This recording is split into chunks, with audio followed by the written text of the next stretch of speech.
अस्सलाम वालेकुम। Welcome to my YouTube channel Talha Birk official.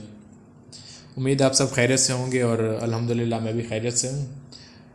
अच्छा, तो मेरी ये यूट्यूब पर पहली वीडियो होगी और आज मैं आपके साथ अपना आईएसएसबी एक्सपीरियंस शेयर करूँगा। तो मैं पाकिस्तान नेवी का आईएसएसबी में अपेयर हुआ था फॉर द कोर्स 20 ब्रावो और मेरी आईएसएसबी मलीर कैंट कराची में थी।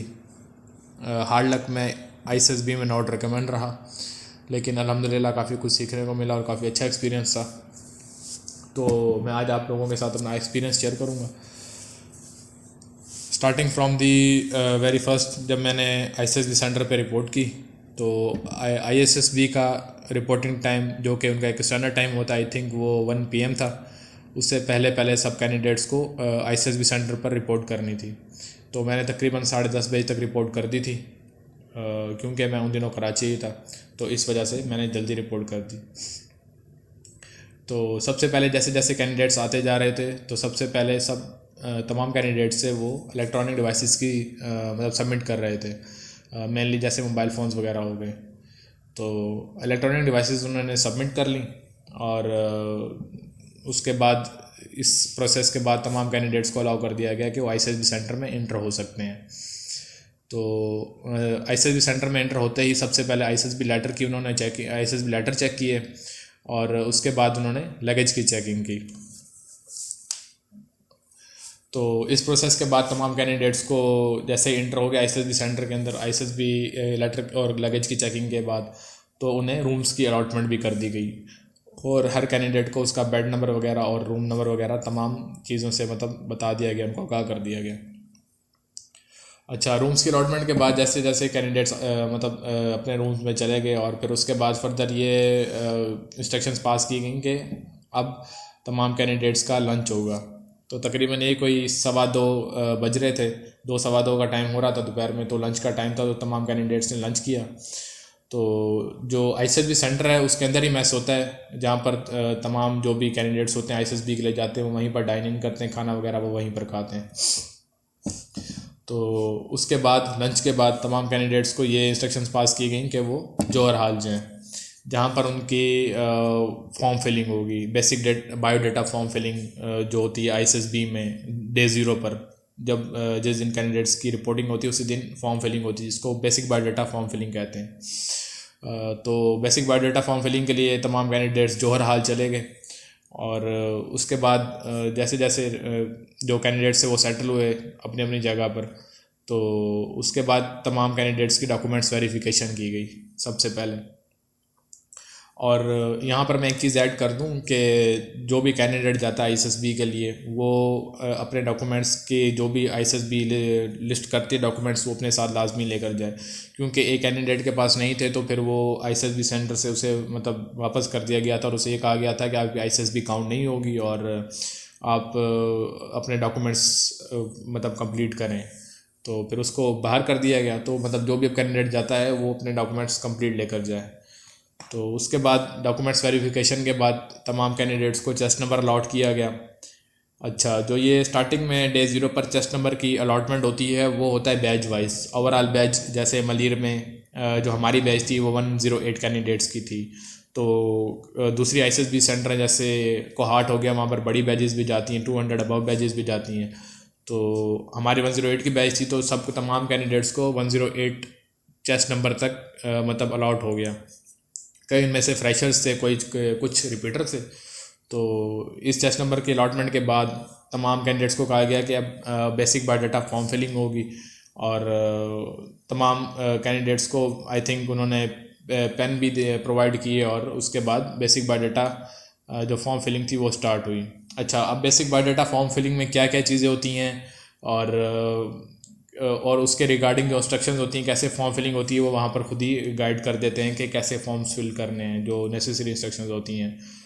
तो अब उसमें फॉर्म्स में कुछ चीज़ें मैं मेंशन कर देता हूँ जो जो थी उसमें, जो मुझे अभी मैं याद है मुझे, वो मैं मेंशन कर देता हूँ। उसमें था आपकी अपनी इन्फॉर्मेशन, जिसमें आपका नाम, आपके पेरेंट्स जो हैं उनका नाम वगैरह, उनकी एम्प्लॉयमेंट, अगर जो जैसे फादर वगैरह हैं या मदर है जो भी एम्प्लॉय हैं कहीं पर, तो उनकी वो रिकॉर्ड वगैरह डेटा, वो था उसमें, और उसके वो मेंशन करना था। उसके अलावा आपके बहन भाई कहाँ पढ़ रहे हैं या क्या एम्प्लॉयमेंट, कहीं कहीं एम्प्लॉय हैं तो उसका डेटा। उसके अलावा आपका एड्रेस, उसका आपका होम टाउन, और उस आपका रिलीजन, एफएससी के मार्क्स, आपकी हॉबीज़, इंटरेस्ट जिसे आप हॉबीज़ कह लें, इंटरेस्ट। तो उसके अलावा आप कौन सी गेम प्ले करते हैं, और उसके अलावा आपकी फेवरेट पर्सनैलिटी कौन सी है और क्यों है, और उसके अलावा आपका ड्रीम क्या है, मेरिट्स, डिमेरिट्स और फ्रेंड्स और उनकी क्वालिटी। तो ये कुछ चीज़ें थी जो बेसिक बायोडाटा फॉर्म फिलिंग में होती हैं, तो इसके लिए आप प्रिपेयर कर सकते हैं। तो उसके बाद जैसे ये फॉर्म फिलिंग एंड हुई, उसके आई थिंक 2 फॉर्म्स होते हैं इसमें, बायोडाटा फॉर्म्स 2 देते हैं, और तकरीबन उनमें से कुछ चीज़ें मैच भी कर रही होती हैं। तो कोशिश करें जो चीज़ आप पहले फॉर्म में लिखें वही चीज़ें दूसरे फॉर्म में मेंशन करें, ठीक है। तो फॉर्म फिलिंग के बाद तमाम कैंडिडेट्स फ्री थे। अगर कोई भी कैंडिडेट नमाज़ पढ़ना चाहता है या कैफेटेरिया जाना चाहता है तो अलाउ था, वो जा सकता है। तो यहाँ पर मैं एक चीज़ मेंशन कर दूँ, इनकेस अगर कोई कैंडिडेट स्मोकिंग करना चाहता है तो आईएसएसबी सेंटर के अंदर एक अलग से स्मोकिंग एरिया बनाया गया है, वहाँ पर कैंडिडेट बैठ के स्मोकिंग कर सकते हैं इनकेस अगर किसी ने करनी है तो फिर रात में तकरीबन यही कोई 8:30 बजे तमाम कैंडिडेट्स को रूम से निकाला गया और वहाँ पर असम्बल किया गया ग्राउंड में। वो बेसिकली वहाँ पर आईएसएसबी में मेडिकल चेकअप होता है, बेसिक मेडिकल चेकअप। तो बस वही तमाम कैंडिडेट्स का बेसिक मेडिकल चेकअप हुआ, जिसमें वो हाइट और वेट वगैरह मेनली चेक करते हैं। तो मेरी at that time 2 kg over weight था, तो वो चीज़ उन्होंने एक डॉक्यूमेंट पर मेंशन की थी कि 2 kg ओवर वेट। तो अगर किसी भी कैंडिडेट की आईएसएसबी जो है, आईएसएसबी फॉर्म सबमिट करवाने के 1.5 महीने या 2 महीने बाद आती है, तो एट दैट ड्यूरेशन वो अपने वेट पर फोकस करें, क्योंकि वेट का बहुत इंपॉर्टेंट रोल है आईएसएसबी में, मेरे जीटो टास्क में। तो उसके बाद तकरीबन रात को 11 बजे तक पाइप डाउन करवा दिया गया, और यहाँ पर होता है Day 0 एंड। अच्छा, अब जो नेक्स्ट डे था वो था Day 1, जिसे आईएसएसबी में साइकोलॉजिस्ट डे भी कहा जाता है। तो सुबह 4, सवा 4 बजे चचा ने तमाम कैंडिडेट्स को उठा दिया। उसके बाद तमाम कैंडिडेट्स फ्रेश हो गए और सब ने जाकर ब्रेकफास्ट किया, और फिर उसके बाद तमाम कैंडिडेट्स को जौहर हाल रिपोर्ट करने का कहा गया। तो फिर सबसे पहले जौहर हाल में जैसे ही तमाम कैंडिडेट्स ने रिपोर्ट की, और फिर उसके बाद तमाम कैंडिडेट्स को चेस्ट नंबर अलॉट किया गया सेकंड टाइम। तो वो जो चेस्ट नंबर था वो था ग्रुप वाइज, और आईएसएसबी में जो ग्रुप होता है वो 11 कैंडिडेट्स का होता है। तो चेस्ट नंबर की अलॉटमेंट हुई तमाम कैंडिडेट्स को। फिर उसके बाद वेलकम एड्रेस हुआ। आई थिंक जीटीओ होते हैं, ग्रुप टास्किंग ऑफिसर, वो ओपनिंग एड्रेस देते हैं तमाम कैंडिडेट्स को आईएसएसबी का। जो दोस्त देकर आए हैं उन्हें आइडिया तो होगा ओपनिंग एड्रेस का। और फिर ओपनिंग एड्रेस हुआ। ओपनिंग एड्रेस के बाद साइकोलॉजिस्ट के टेस्ट स्टार्ट हो गए। तो अच्छा, अब जो टेस्ट के रिगार्डिंग इंस्ट्रक्शन होती है वो पहले ही वहाँ पर जो भी मतलब अदा वगैरह होते हैं या कोई भी मतलब वो वहाँ पर तमाम इंस्ट्रक्शंस आपको मतलब गाइडलाइन दे देते हैं, नेसेसरी गाइडलाइन, जैसे आपने वो टेस्ट वगैरह सॉल्व करने हैं और उसके रिगार्डिंग सारी इंस्ट्रक्शंस आपको पास कर दी जाती हैं। और अच्छा, टेस्ट में सबसे पहले वर्ड्स एसोसिएशन टेस्ट था। अब मुझे सीरीज़ एग्जैक्ट याद नहीं है, लेकिन मैं जो टेस्ट थे वो सारे कोशिश करूँगा कि कवर करूँ। सबसे पहले था वर्ड्स एसोसिएशन टेस्ट। अब वर्ड्स एसोसिएशन टेस्ट क्या होता है?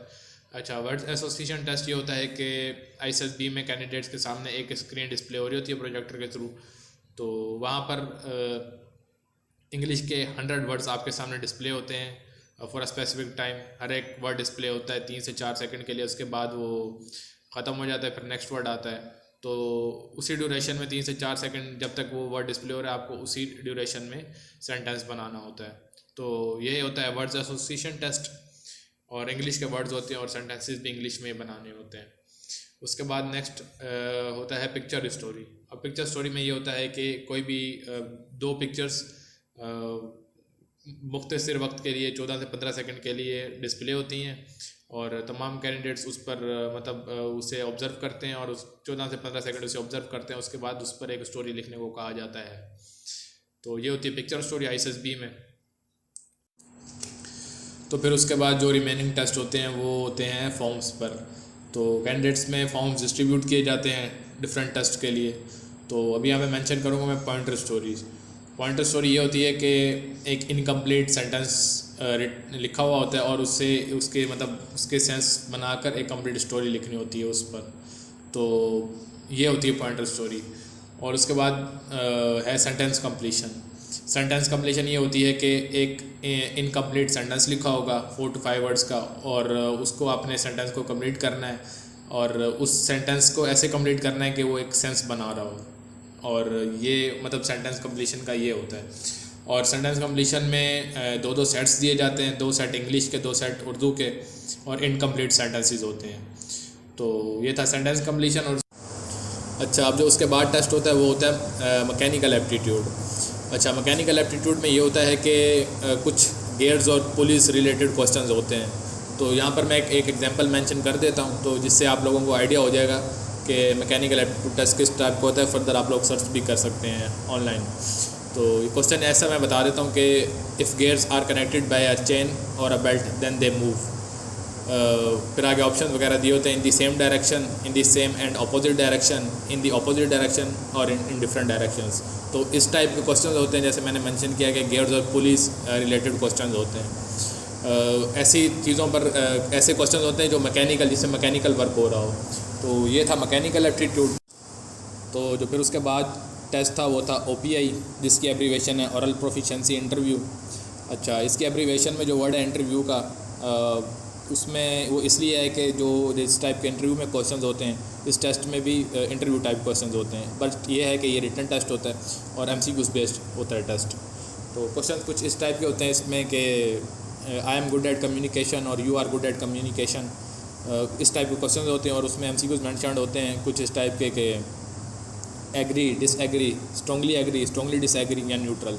तो हर कैंडिडेट अपने लिहाज से, अपने माइंडसेट से और क्वेश्चन को देखते हुए कोई भी एक MCQ सेलेक्ट करते हैं। तो ये था OPI। अब OPI के बाद था SRT, जिसे सिचुएशन रिएक्शन टेस्ट कहते हैं। तो SRT में ये होता है कि कोई भी 2 सिचुएशन दी होती हैं कैंडिडेट्स को, तो उसमें कैंडिडेट ने अपना रिस्पॉन्स लिखना होता है कंसीडरिंग दैट सिचुएशन। तो ये था सिचुएशन रिएक्शन टेस्ट। अच्छा, 20 ब्रावो से पहले जिस ISSB में मैं अपेयर हुआ था, उससे पहले जो भी ISSB थी, तो आई एम नॉट कन्फर्म, लेकिन उनमें आई थिंक SRT नहीं था। रिटन टेस्ट में सिचुएशन रिएक्शन टेस्ट नहीं होता था। जो डिप्टी प्रेसिडेंट के इंटरव्यू होते थे उसमें deputy president I think situation देते थे और वो कैंडिडेट्स उधर अपना रिस्पॉन्स बताते थे। बट 20 ब्रावो से सिचुएशन रिएक्शन टेस्ट साइकोलॉजिस्ट के टेस्ट में इंट्रोड्यूस करवा दिया गया। तो यहाँ पर होता है साइकोलॉजिस्ट के टेस्ट ख़त्म। आई होप कि मैंने तमाम टेस्ट कवर किए होंगे, और अगर नहीं किया तो इंशाल्लाह नेक्स्ट वीडियोस आएंगी, उसमें मैं अपने जो टेस्ट रह गए होंगे उसमें कवर करूँगा।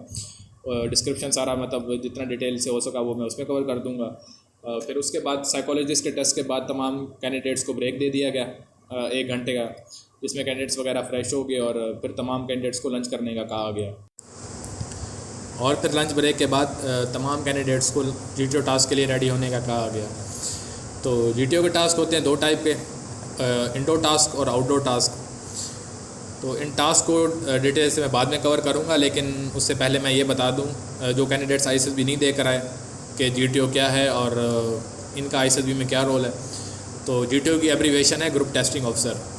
और जैसे कि मैंने पहले मेंशन किया, जो तमाम कैंडिडेट्स के डिफरेंट ग्रुप्स बनते हैं और हर ग्रुप पर एक ग्रुप टेस्टिंग ऑफिसर अलॉट किया जाता है, जिनका मेन पर्पज़ ये है कि उनको थ्रू आउट टास्क ऑब्जर्व करना है और उनके बारे में रिमार्क्स वगैरह लिखने। और at the end of the ISSB her candidate का एक रिज़ल्ट बनता है, जिसमें GTO का एक बहुत इंपॉर्टेंट रोल होता है for the recommendation of any candidate. तो टास्क के बारे में मैं बताना शुरू करता हूँ। तो हमें कहा गया कि आप PT किट चेंज करें। तो तमाम कैंडिडेट्स ने PT किट चेंज की और बाहर असम्बल हो गए ग्राउंड में तमाम कैंडिडेट्स अपने ग्रुप वाइज, और तमाम GTOs आए और GTOs आकर अपने ग्रुप को ले गए। अच्छा, यहाँ पर मैं एक चीज़ मेंशन कर दूँ कि जो ISSB में ग्रुप्स बनते हैं, हर एक ग्रुप को एक डिफरेंट अल्फ़ाबेट से प्रोनाउंस किया जाता है और उन्हें बता दिया जाता है कि इस ग्रुप का जो अल्फ़ाबेट होगा वो ये अल्फ़ाबेट होगा। जैसे फॉर एग्जांपल जो हमारा ग्रुप था वो था ग्रुप A, और उसके लिए ऐसे कहते थे कि ग्रुप अल्फ़ा। जब भी कॉल किया जाता था हमारा ग्रुप, तो उसे ग्रुप अल्फ़ा कहते थे। तो हर GTO आए, उन्होंने अपने अपने ग्रुप के नाम लिए और अपने ग्रुप्स ले गए। तो सबसे पहले हमारे जो टास्क हुए वो इंडोर टास्क हुए। अच्छा, जो हमारे टास्क हुए वो बाहर ऑब्स्टेकल एरिया में हुए। जो कैंडिडेट ISSB देकर आए उन्हें आइडिया होगा कि ISSB मलीर में एक ऑब्स्टेकल एरिया अलग से बनाया हुआ है जहाँ पर GTO टास्क होते हैं। तो तमाम GTOs अपने ग्रुप्स को ऑब्स्टेकल एरिया में ले गए और वहाँ जाके सबसे पहले हमारे इंडोर टास्क हुए। तो इंडोर टास्क स्टार्ट करवाने से पहले GTO ने तमाम कैंडिडेट्स को अपना इंट्रोडक्शन करवाने का कहा। तो जो इंट्रोडक्शन में जो चीज़ें बतानी थी उसके रिगार्डिंग GTO ने गाइडलाइंस दे दी कि आपने अपने इंट्रोडक्शन में ये चीज़ें बतानी हैं। तो तमाम कैंडिडेट्स ने अपना इंट्रोडक्शन करवा दिया। उसके बाद जो हमारी सबसे पहला इंडोर टास्क था वो था ग्रुप डिस्कशन का। अच्छा, ग्रुप डिस्कशन में ये होता है कि जो GTOs होते हैं वो अपने ग्रुप को एक टॉपिक बता देते हैं कि तमाम कैंडिडेट्स ने इस पर डिस्कशन करनी है। तो जो हमारा टॉपिक था वो तो मुझे एग्जैक्टली याद नहीं है, लेकिन ग्रुप डिस्कशन के बारे में मैं कुछ गाइडलाइन आप लोगों के साथ शेयर करूँगा। तो गाइडलाइन ये है कि जैसे ही मतलब जो GTOs होते हैं वो ग्रुप डिस्कशन के लिए टॉपिक बता देते हैं ग्रुप को और स्टार्ट करने का कहते हैं, तो कुछ कैंडिडेट्स इकट्ठा बोल पड़ते हैं स्टार्टिंग में। और अगर कोई कैंडिडेट आपके पैरेलल बोल पड़े ग्रुप डिस्कशन में तो कोशिश करें कि आप उसे पहले बोलने का मौका दें, क्योंकि ये कोऑपरेटिव नेचर शो करता है और इससे GTO पर काफ़ी बेटर इम्पैक्ट जाता है।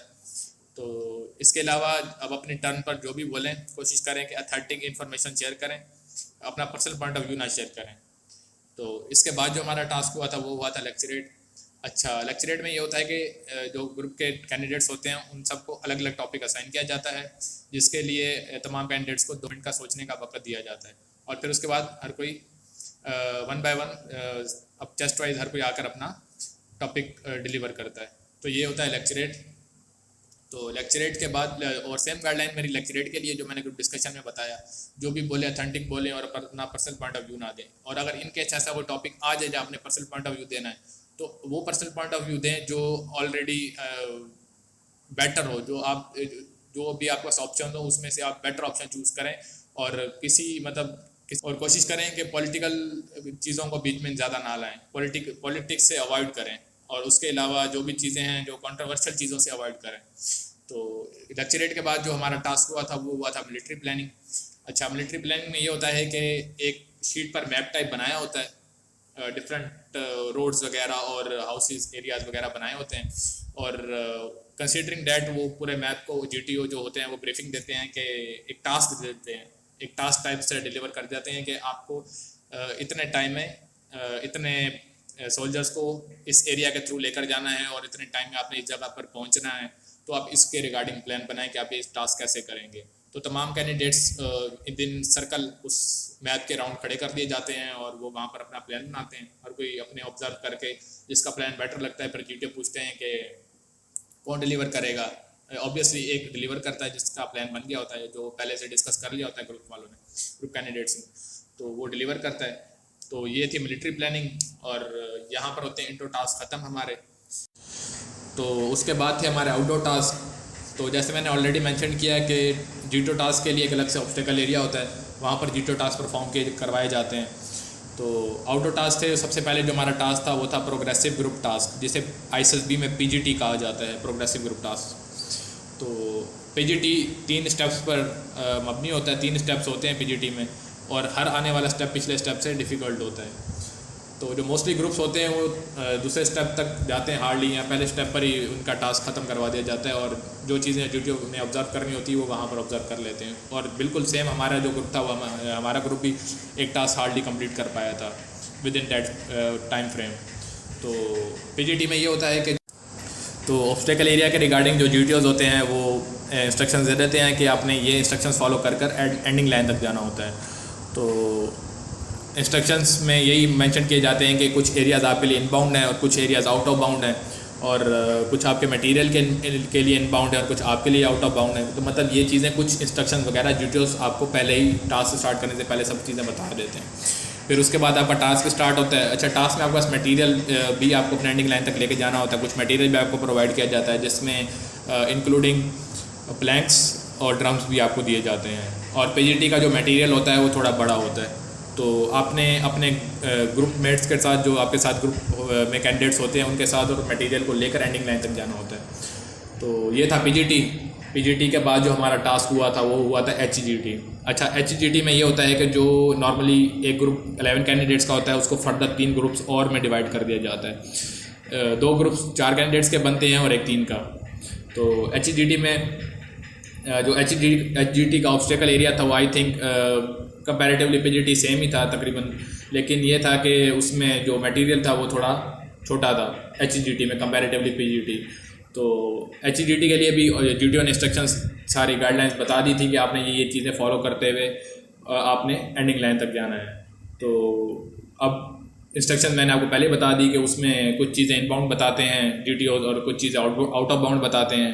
तो बस उन चीज़ों का, उन इंस्ट्रक्शंस का ख़ास ख्याल रखते हुए ग्रुप मेट्स को और जो थे वो मटेरियल अपने साथ लेकर एंडिंग लाइन तक जाना होता है। तो यहाँ पर होता है हमारा डे 1 एंड। और अब जो जीटीओ के रिमेनिंग टास्क थे वो इंशाल्लाह मैं आप लोगों के साथ नेक्स्ट पार्ट जो आईएसएसबी का मैं बनाऊँगा उसमें शेयर करूँगा। उम्मीद करता हूँ आपको मेरी ये वीडियो इन्फॉर्मेटिव लगी होगी, और अगर इन्फॉर्मेटिव लगी है तो kindly do like and subscribe to my YouTube channel, और इंशाल्लाह stay tuned for the next part of ISSB. Thank you.